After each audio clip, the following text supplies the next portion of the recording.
Hi guys, welcome to your YouTube channel BK EdTech INO। तो आपका स्वागत है आपके चैनल पे।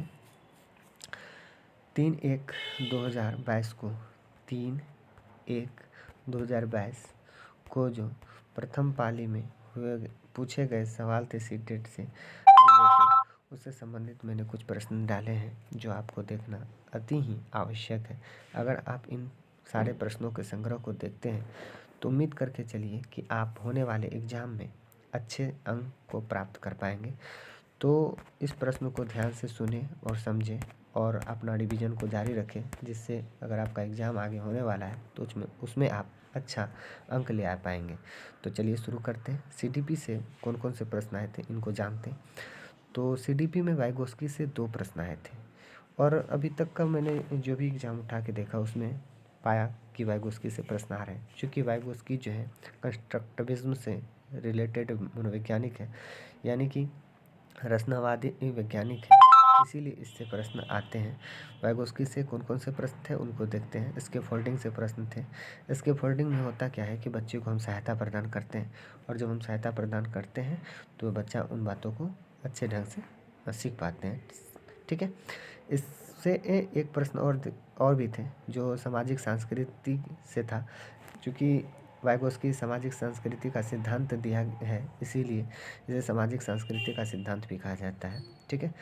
अब देखते हैं आगे। पियाजे से 3 प्रश्न थे। पियाजे से भी हर साल एग्जाम में पूछे जाते हैं प्रश्न, तो इस साल भी पूछे गए।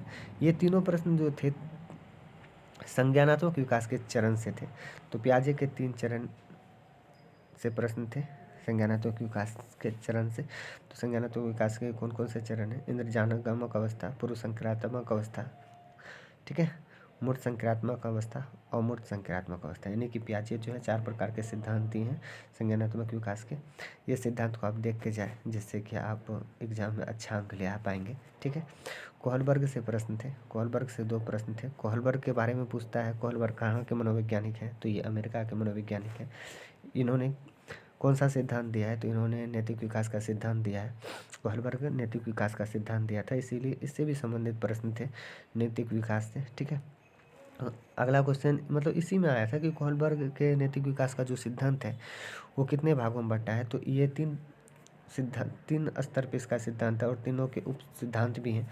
तो पहला सिद्धांत आप लोग देख लीजिएगा, दूसरा देख लीजिएगा, तीसरा देख लीजिएगा। इसी में कोहलबर्ग में ही जीन पियाजे से रिलेट करके क्वेश्चन पूछे थे कोहलबर्ग के बारे में। ठीक है। समझ में आ रहा है आप लोग को, उम्मीद है। और प्राथमिक एजेंसी से प्रश्न थे। प्राथमिक एजेंसी का मतलब होता है परिवार, घर।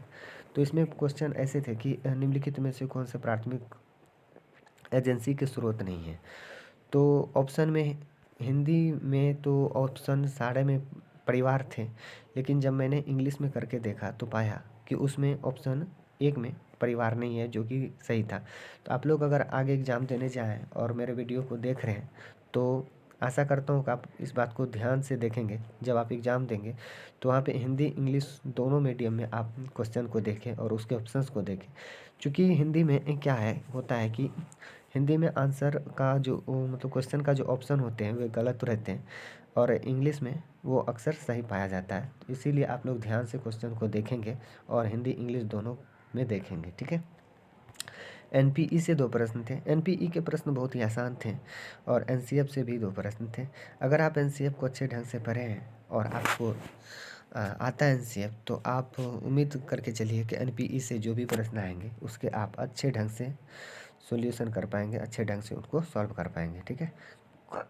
आगे देखते हैं। थीम आधारित प्रश्न थे। थीम आधारित भी 1 प्रश्न 2 प्रश्न आते हैं प्रत्येक साल और इस साल भी आए हुए थे। पश्मीना शॉल से प्रश्न थे। पश्मीना शॉल के बारे में आप लोग जानते हैं, भेड़ बकरियाँ से रिलेट था। क्योंकि पश्मीना शॉल से प्रश्न ऐसे थे कि निम्नलिखित में से कौन पश्मीना मतलब किस जानवर से पश्मीना शॉल बनाए जाते हैं? तो आप लोग आसानी से इसका उत्तर जानते हैं।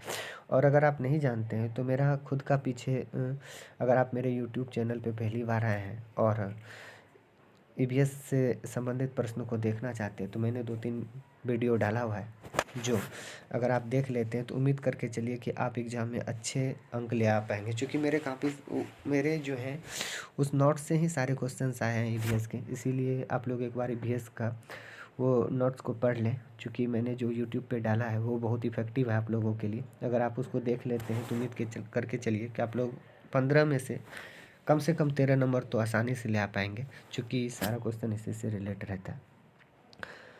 अगला देखते हैं। सिनकोना पैर के छाल से प्रश्न थे, ठीक है। सिनकोना पैर के छाल से थे। सांप से प्रश्न थे।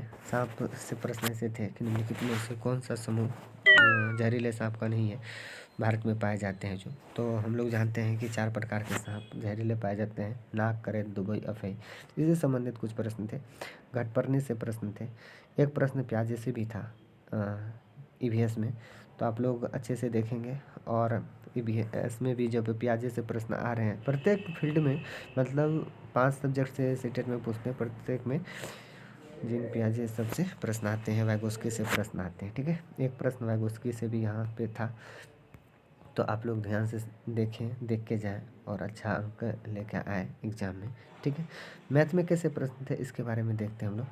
मैथ में किस प्रकार के प्रश्न पूछे गए थे। तो मैथ में जो है एक प्रश्न भाग से था। भाग से शेषफल के बारे में पूछा था। सीरीज से प्रश्न थे। सीरीज में जैसे 3 + 2 = 5 होता है, तो इसी ढंग से अगला सीरीज बनाना आता है। 3 + 2 प्लस यह जैसे 1 + 2 + 3 कितना होता है, 3 × 2 = 5, 1 6 होता है। 1 मिनट रुकिए, फिर से मैं बता दे रहा हूँ, जिससे कि आप लोग को कठिनाई का सामना नहीं करना पड़ेगा। कैसे सीरीज थे उसके बारे में मैं बता दे रहा हूँ। जैसे सीरीज था 2 + 3 = 5 होता है, तो अगला सीरीज बनाना था 2 + 3 + 4, 4 3 7 2 9 होगा, 4 3 7 2 9 होगा। इसी टाइप का सीरीज था बहुत सारे, तो आप लोग आसानी से इसको दे सकते थे। बहुत आसान सीरीज था, समझ जाएंगे तो। लेकिन रिवीजन करके जाइएगा आप लोग, जिससे कि आप लोग एग्ज़ाम में अच्छा अंक ले आ पाएंगे, ठीक है। समझ गए होंगे सीरीज से कितने प्रश्न थे। एलसीएम एचसीएफ से प्रश्न थे। एलसीएम एचसीएफ से भी प्रश्न एक आया हुआ था। सेंटीमीटर को मीटर में कन्वर्ट करने से संबंधित प्रश्न थे। यहाँ एम ही नहीं, यहाँ एम है। आप लोग ध्यान से, गलतियाँ हो गई, मिस प्रिंटिंग, आप लोग समझ पाएंगे। तो सेंटीमीटर मीटर से संबंधित प्रश्न थे। इसमें जो है सेंटीमीटर को मीटर में कन्वर्ट करने के लिए कहा गया था।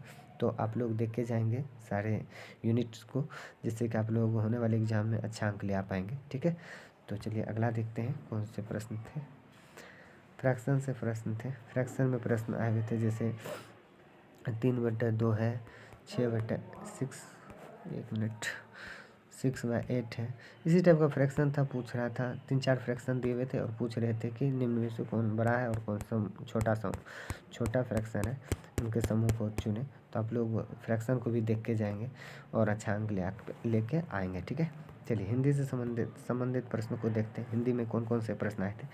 चूँकि हिंदी में 15 नंबर का क्या रहता है, तो हिंदी में जो है 15 नंबर का आपका गद्यांश पद्यांश से रहता है। तो उसमें जो प्रश्न आते हैं, व्याकरण आपको बाहर से नहीं पढ़ना होता है, व्याकरण उसी में इंक्लूड रहते हैं।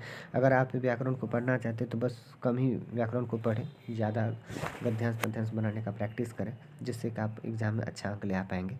तो इसमें नाउन से रिलेटेड प्रश्न था, प्रत्यय से रिलेटेड प्रश्न था। प्रत्यय का मतलब होता है जो लास्ट में लगता है, जैसे वास्तविक में कौन सा प्रत्यय है, तो वास्तविक में एक प्रत्यय है। इससे संबंधित कुछ प्रश्न थे। विलोम से संबंधित प्रश्न थे, और विलोम से अक्सर सीटेट में प्रश्न आ ही जाते हैं। विलोम का मतलब आप लोग समझ पा रहे होंगे कि दिन का जैसे रात होता है, सुबह का शाम होता है, अमावस्या का पूर्णिमा होता है, और इसी टाइप के प्रश्न थे। पर्यायवाची से संबंधित कुछ प्रश्न थे। और 15 नंबर पेडागोजी जो था, पेडागोजी भी बहुत आसान था हिंदी का। आप लोग समझ के चलिए कि पेडागोजी कोई खास नहीं रहता है, अगर आप अच्छे से पढ़े तो अच्छा अंक लेके आ ही जाएंगे। और इसी प्रकार इंग्लिश का भी था। तो उम्मीद करता हूँ आप लोग को समझ में आया होगा पूरा विश्लेषण, कैसे कैसे प्रश्न पूछे जा रहे हैं। तो अगर आप इन सब प्रश्नों को देख के जा रहे हैं तो उम्मीद करके चलिए आप कम से कम तो 90+ लेके नंबर आएंगे। 90+ नंबर लेके आएंगे अगर इसको देख के जाते हैं, और अगर पूरा पढ़ के जाते हैं तो 150 में कम से कम तो आप 149 नंबर निश्चित तौर पर लेके आएंगे। मुझे उम्मीद है, आशा है आप लोग को सारे प्रश्नों का विश्लेषण समझ में आया होगा। तो समाप्त करते हैं। अब चूँकि मैं नया हूँ और मैंने अभी भी वीडियो डालना शुरू किया, इसमें जो भी गलतियाँ होंगी उसे आप समझ पाएंगे, उम्मीद करता हूँ। Take care, bye.